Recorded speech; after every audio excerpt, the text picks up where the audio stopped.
Count 1, first-degree murder. Guilty of the lesser offense, second-degree murder. A grandmother seemed in shock as she sat quiet in her seat as she was found guilty of murdering her own grandson. The verdict came after the first full day of deliberations. Good evening. Thank you so much for joining us. I'm Carolyn Clifford. And I'm Stephen Clark. And the jury apparently did not buy the argument Sandra Layne pulled the trigger in self-defense. 7 Action News reporter Kimberly Craig covered the trial from the very start. And Kim, any surprises in this verdict?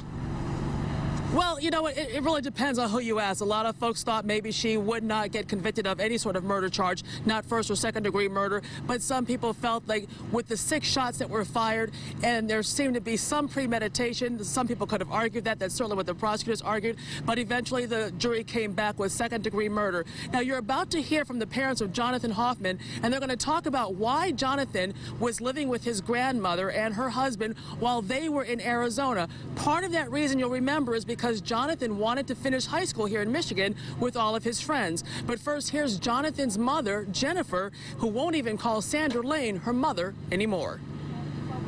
Well, I would prefer to call her a monster, but that's it. Count 1, first-degree murder. Guilty of the lesser offense, second-degree murder. Count 2, possession of a firearm in the commission of a felony. Guilty of possession of a firearm in the commission of a felony. I'm just glad that she's put away and she can't do harm to anybody else. How would you have described Sandra Layne before all this? She was always a thorn in my side, to be very honest. She was very difficult, very meddlesome, very controlling, and I never liked her. She's devastated, as any 73-year-old woman might be.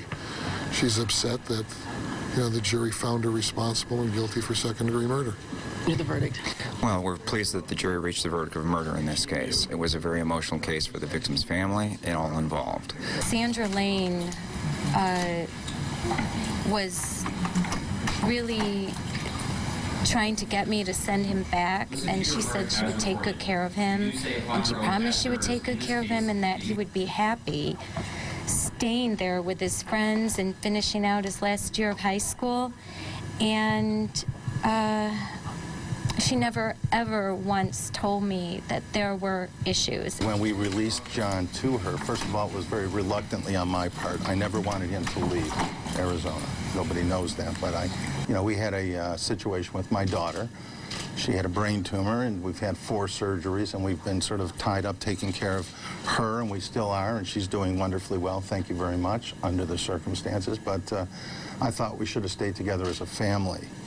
And he thought otherwise. And to some extent, I think John was allowing us to focus our energies exclusively on Jessica.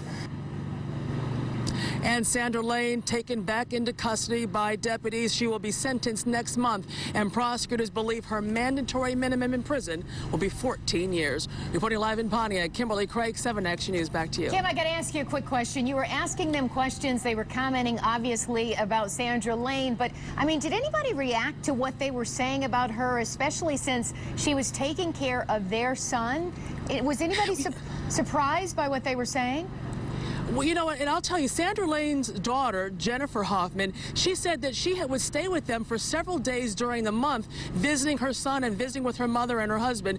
But she said they never said anything was wrong. She said, yes, they knew that her son had issues. He had the issues with the mushrooms, but they even pointed out with the mushrooms we're talking about with the drugs back in March. She said they knew about that situation. She said, well, what a lot of people didn't even know is that Jonathan himself that day, even though he was being described as being out of control, he's the one who called 911 himself that day because of the reaction that he had to the drug. So she said she and her ex-husband, Mr. Hoffman, both say that their son has really been, his character has just been assassin during this whole trial. But they said, he was just really guilty of being an average teenager. Something I do want to point out that the family did also say, Jonathan's parents, they want to their hearts just go out to, and they thank the prosecutors and the police for their dedicated work on this. They said that it's something they couldn't talk about before, because they've been asked not to say anything during the trial, but they say they owe a debt of gratitude to police and prosecutors, one they could never repay. Back to you. All right, Kim, thank you much for the live report. All right.